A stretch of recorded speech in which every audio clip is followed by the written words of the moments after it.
এবার চ্যাপ্টার 2.2 বের করেন এবং 1 নাম্বারের অঙ্কগুলো পড়তে থাকি আগে। কেমন?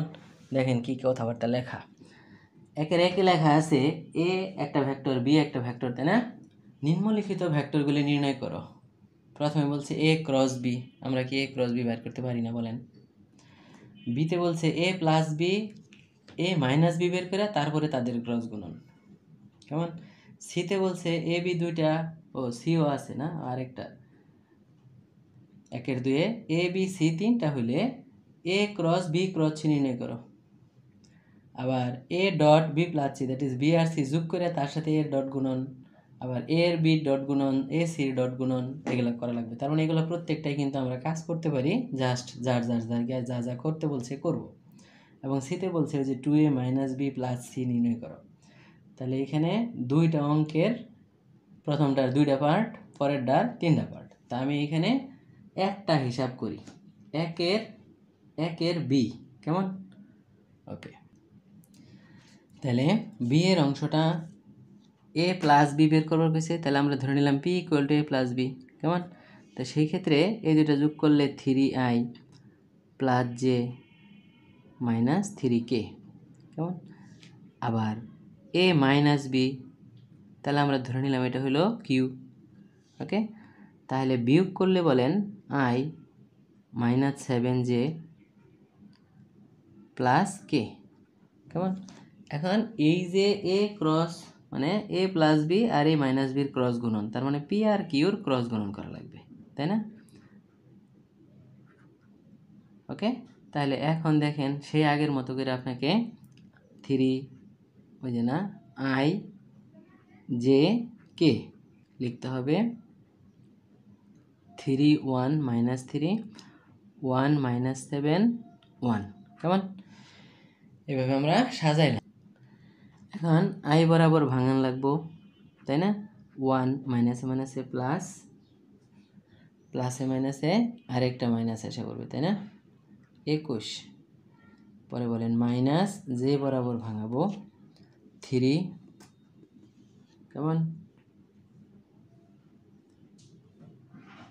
প্লাস 3 হয়ে যাবে, প্লাস কে বরাবর ভাঙাবো, তাহলে সেটা হবে মাইনাস 21 মাইনাস 1। ওকে, তাহলে এইখান থেকে ফাইনালি কি আসে দেখেন, minus 20i minus 6j minus 22k।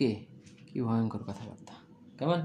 তাহলে এরকম একটা আসলো। তাহলে এ বি দুইটা ভেক্টর দিয়ে তারে যোগ করে বিয়োগ করে যেভাবে যাই বলুক আমরা কিন্তু বের করে ফেলতে পারবো। কেমন? ওকে, তাহলে একের কাজগুলো করা খুব একটা যন্ত্রণার না। এবার 2 নম্বরের দিকে তাকান। এ বি একটা, এসি একটা, দুইটা vector A B O AC কে সন্নিহিত বাহুদের অঙ্কিত সামান্তরিকের ক্ষেত্রফল নির্ণয় করো।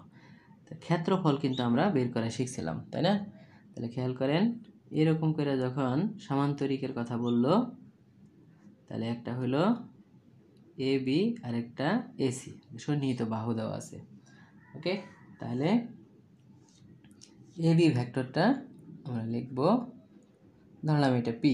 ওকে, এরকম দুইটা থাকলে একটা বানাই নিলে আমাদের জন্য ওই যে এইরকম লিখতে সুবিধা। আর না হলে এইখানে আপনার কি লিখতে হইতো বলেন, এ প্লাস বি ক্রস এ মাইনাস বি, তাই না? একটু যন্ত্রণাদায়ক।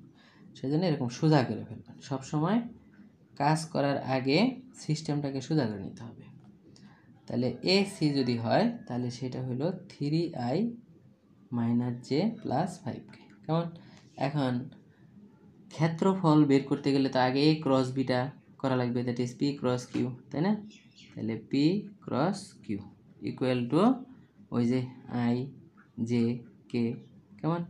তাহলে এটার জন্য সহগ 2 1, কে নাই মানে তার সহগ কিন্তু 0, তাই না? আর এটার জন্য হলো 3 মাইনাস 1 5। ওকে, এখন দেখেন আই বরাবর ভাঙাইলে 5, ওটা তো 0 হয়ে যাবে, মাইনাস জে, তাই না? এই বরাবর ভাঙাইলে 10 আবার 0 হয়ে যাবে, প্লাস কে, তাহলে এটা হবে মাইনাস 2 মাইনাস 3।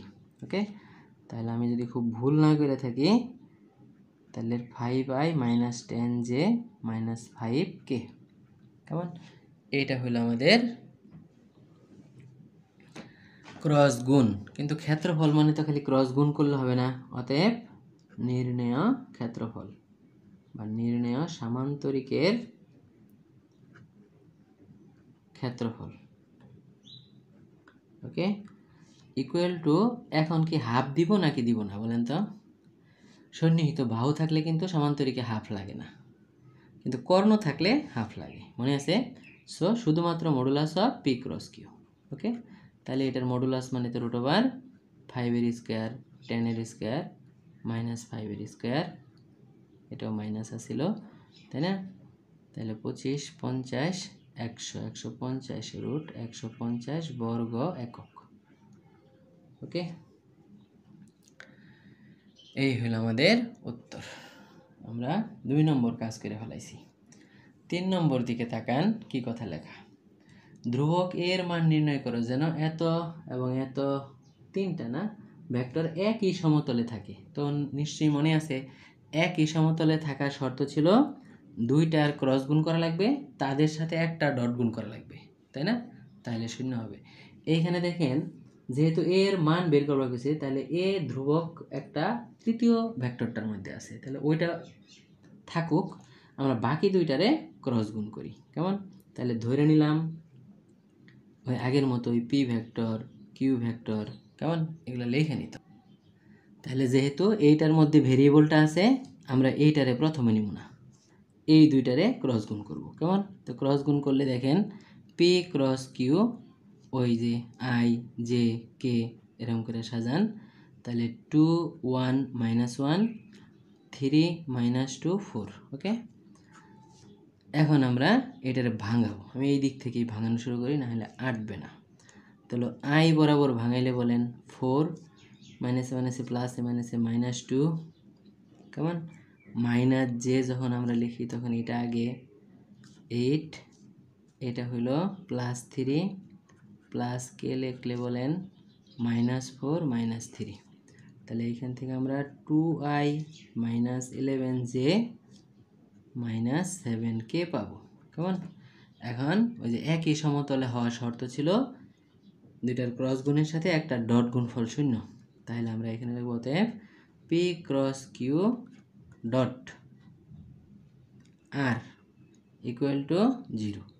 তাহলে দেখেন 2i -11j -7k, এটা একটা, তার সাথে আর বলতে আমরা চিনছি কোনটাকে, এটা i -3j প্লাস ak, ওকে।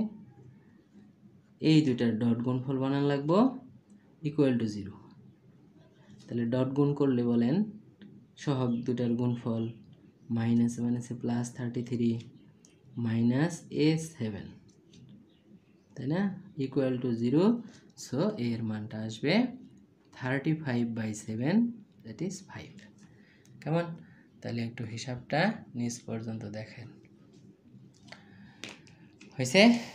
তাহলে একই সমতলে থাকার শর্ত হচ্ছে, তাহলে যেটার মধ্যে ভেরিয়েবল থাকবে ওইটারে আমরা শেষের জন্য রেখে দেবো, বাকি দুইটা ক্রস গুণ করে কেমন করে ফেলবো। তাহলে 3-এর 2 নম্বর অঙ্কটাও একই লেখান, দেখেন ধ্রুবক ল্যামডা এর মান নির্ণয় করবার কইছে যখন এই তিনটা ভেক্টর একই সমতলে থাকে। পারা যাবে না? অবশ্যই। তো 4 নম্বর, এটা এমসিকিউর জন্য খালি মনে রাখবেন যে a ডট বি আর বি ডট এ সমান হয়, কিন্তু a cross B equal to minus B cross A. কেমন? এটা এমসিকিউর জন্য, আর কোনো কিছু দরকার নেই।